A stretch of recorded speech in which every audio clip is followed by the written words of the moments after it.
I am Emma, the social media manager, and I am here with Sophie, the CEO and founder of 𝗹𝗶𝗳𝗀 Agency. So today we are with the founder and we're going to ask her some questions about from when she started her career and to where she is now with 𝗹𝗶𝗳𝗀 Agency. So Sophie, welcome. Thank you. So Sophie, where did 𝗹𝗶𝗳𝗀 Agency come from? So, I have had, it's probably best to start with where my career started. So I have had a super squiggly career, and this is really where the stem of 𝗹𝗶𝗳𝗀 Agency came from. So I started off in beauty therapy, ended up in corporate, built my career up in corporate, and then through that time I did operations, sales, marketing, alliances. I kind of touched across the business, and one thing I was always really good at in majority of my roles, I had to operate across all of the departments within like large corporations. So I really oversaw what was going on, and I really got to sort of see what was happening and where the gaps were in a lot of companies. So where 𝗹𝗶𝗳𝗀 Agency came from was really my corporate experience, and I sort of picked up all of that. I knew that I wanted to have my own company, but it was just when and what. And the main steer that I got to sort of set 𝗹𝗶𝗳𝗀 Agency up is when I came back after maternity leave. And corporate is really challenging in a way of there's a lot of political stuff that goes on behind the scenes of how corporations run. And one thing that I really struggled with, I was always so focused on like customer experience and delivering excellence, and I used to get really frustrated with my teams when I could see gaps in the experiences that we were delivering for our clients in whatever companies I was in. I could always connect the dots between departments, see what was missing, see the marketing asset what was missing, or the finance piece that was missing. I could always see that, and one of the things that I sort of have now built that into being is the 𝗹𝗶𝗳𝗀 stage, and a lot of the departments within companies are working completely in silos. They're not talking to each other. So one of the things we now do with our clients, and the reason the company is called 𝗹𝗶𝗳𝗀 Agency, is all about stepping back and defining what we're doing before we move forward, and part of that is aligning the teams. So that was really the define it phase, and where it sort of came from.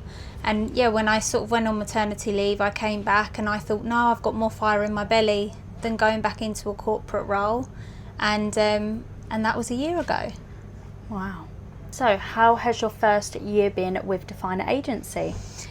It's been a massive year of learning, to be honest. It's I knew what I wanted the company to be. I knew the company name, and I just sort of explained to you there what the phase was. But there's so many additional elements. So since then, we've got a big campaign coming that really kind of wraps around what 𝗹𝗶𝗳𝗀 is, what our retainers are, and how that comes together, and how our offering really solves problems for our clients, which was kind of the gap that we had. But you get out there, you start meeting your clients, you understand what fits, what doesn't. You've got to really work with them.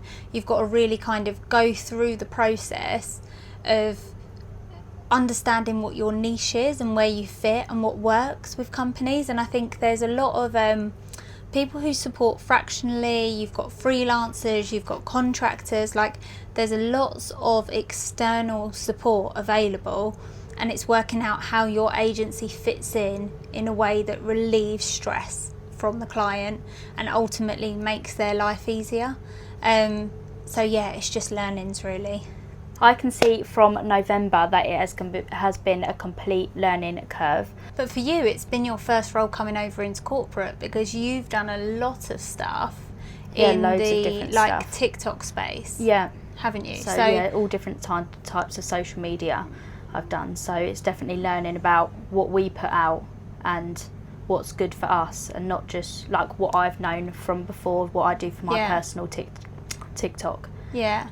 So it's really kind of leaning on your experience, but also I find with LinkedIn, that the algorithm is continuously changing. So you can adapt and be like, okay, we're going to use short form videos, and then the algorithm or the process of short form videos then changes. So it's like you're constantly evolving. And I think one thing I notice the most is I try not to scroll anymore, because it's just all the same stuff. Yeah, so when we try and build our content, it's what are we putting out there that's different. Yeah. It's also seeing what's like up to date at the moment with content and stuff. Everyone's doing different things. Some people are doing dances, some people putting corporate stuff up there, information. Yeah. It's just actually knowing what's best for us and what people want to see of us as well. Yeah, that's so true. And it's staying, and I think that is actually spot on. I think it's not going with just the viral trends. It's staying true to who you are, what your target is, and actually what's right for your brand. Because I've joked with you a few times and gone, should I just do a dancing video of me like shooting around in the air? And you've gone like, absolutely not. Like, no, I don't think that's what you want to be doing. Because you do see people doing that, but you just want to know what's best for your company, and what actually people want to see. Where like at the moment it's very informational, like posts that are going out that people are absolutely loving, but if we took it to like doing the dancing, would it be as effective as the informational posts that people are loving? Yeah, it's so hard, like trying to get that balance right, and also working with our clients on this as well, because you know, we're all absorbing all that information. We're all scrolling, from our CEOs in our clients to marketing managers that we're working with. They're all absorbing different content, and they come up with like, right, next week should we chuck a load of this out or should we chuck that out? And you're like, wait a minute, we need to make sure this is all aligned with our strategy. Like, yes, it's really good to be agile and be able to turn stuff around quickly, but actually, is this getting us towards where we need to go, or is this potentially putting us on a different path? Yeah, definitely. Like, we're always making sure people are loving what we're putting out, and if they're not, we try and change it up a bit. Yeah, and that comes back to the data. Yeah, definitely. Always looking at the data to make sure we're putting out what people are loving, and making sure we're not putting stuff out that people are just scrolling past. We want to make sure we're catching people's eye. Yeah. So they are actually taking in the information from us as well.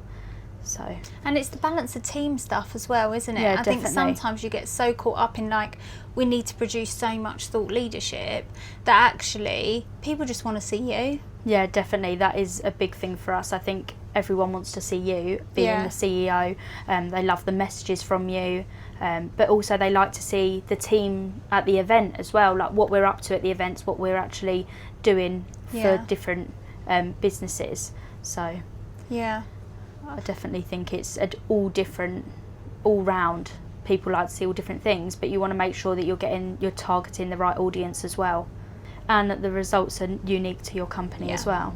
That's exactly it as well. It's not copying what your competitors are doing, because that might be right for them, then it's not right for you. Yeah, definitely. And I think you see that a lot. I've worked with companies actually not as my clients, but previously, a lot of the companies I've worked with are like, look what this company's doing, look what our competitors are doing, like we should be doing the same stuff as them. Should our websites be the same colour? I'm like, absolutely not. It needs to be the complete opposite to a degree. It needs to be unique to what your brand is. So yeah, it's been a year of learning, but I just don't see that year as that learning as ever stopping. No, really. It always continues. I feel like you're always learning something new. Even with me being the social media manager, always learning different things within the social media. You're learning different things as well. I think it is just a learning process along the way. Yeah, for sure. No, it definitely is. Sophie, what was your biggest challenge over the last year? That is a great question, actually. I have to think about what that answer is. I think the biggest challenge that I see, so we support our clients across revenue growth, marketing, strategic alliances, personal brands and events. And one of the most difficult spaces I find in terms of supporting our clients and their budgets is in marketing. Yeah. Marketing is probably the most money that you need to spend in your business. It's far easier for me to sign off the spend when I'm working with clients on their alliances and events, because people see that immediately, but specifically in the marketing, it's the actual cost. If you want to do stuff to the real high quality, you really need to invest. No, you know, and working with good graphic designers. Look, you can work with a great graphic designer, but if you're going directly to a freelancer, you're missing that creative direction, and that's what I think it really lacks. And so I think I've worked with clients previously where they want me to just work directly with the graphic designer.